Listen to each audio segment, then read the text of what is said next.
Donc voici la vidéo de présentation de l'interface laboratoire pour saisir de nouveaux dépistages pour les écoles. Donc accéder à l'interface avec le mot de passe, l'identifiant et le mot de passe préalablement fournis.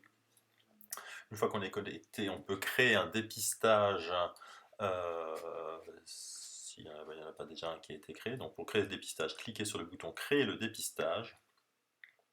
Là, vous avez le choix de créer un dépistage ponctuel ou un dépistage par établissement. Il y a également une saisie immédiate du dossier envisagé mais non opérationnel et donc pour l'instant en test. Pour le type de dépistage, la seule différence entre le ponctuel et l'établissement scolaire, c'est qu'avec un établissement scolaire, on peut saisir pour le patient, le patient il pourra saisir des classes. Euh, donc là, pour les dépistages scolaires prévus, ça sera plutôt des classes, donc établissement scolaire. L'intitulé du dépistage qui sera affiché au niveau du formulaire de saisie pour les patients, le laboratoire associé qui réalisera les analyses, le code groupe prévu pour ces analyses, l'adresse complète du dépistage. Normalement, il y a une pré-complétion des adresses possibles à partir des quelques premiers mots.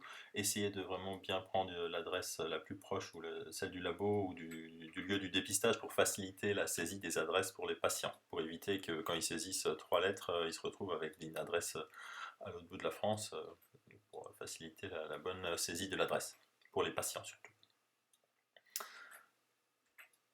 Saisir la date du dépistage.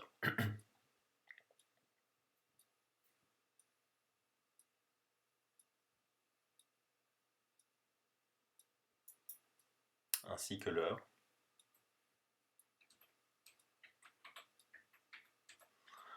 Le GES, s'il y en a un de prévu dans le dépistage, je crois que c'est plus trop d'actualité. Par défaut, le dépistage est inactif, donc rouge. Donc si vous voulez l'activer d'emblée, il suffit de cliquer dessus, sinon vous pourrez l'activer au moment désiré. Et également la fonction de désactivation automatique à une date et heure prévue. Donc vous pouvez saisir la date et l'heure de désactivation automatique si vous voulez éviter de rester derrière pour désactiver le dépistage.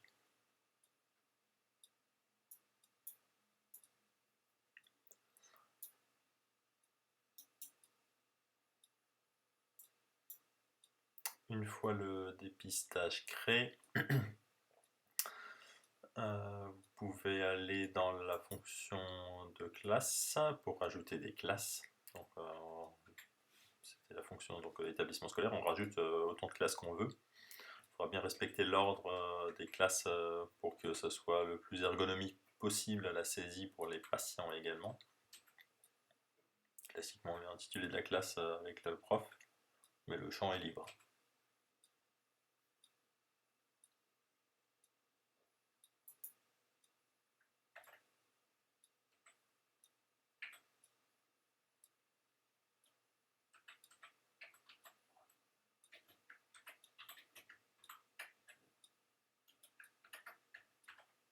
Donc bien respecter l'ordre, effectivement, si on mélange la sixième, puis la quatrième, puis de nouveau la cinquième après, ça risque potentiellement, ça risque plus d'erreurs. Bon, après ça peut être modifié a posteriori sans souci également. Vous pouvez récupérer il y aura une interface, enfin, il y a une interface pour les établissements, enfin, destinée essentiellement pour les établissements, pour avoir le listing des élèves qui auront réservé, qui auront saisi à chaque instant leur futur dépistage. Et pour accéder à cette interface, le mot de passe est accessible à ce niveau dans la modification du dépistage.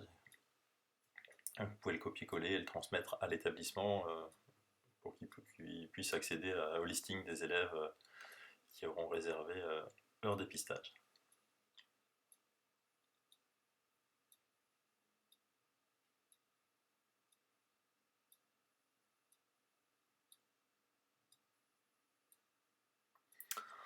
Il y a un PDF qui était initialement avec un QR code mais qu'on a décidé d'enlever à juste titre.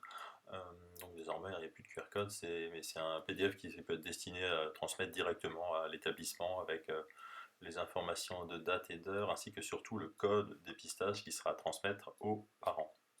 Les parents auront du coup juste à se rendre sur depi.fr, transmettre, à saisir ensuite le numéro du dépistage, compléter le formulaire, le valider, et c'est tout.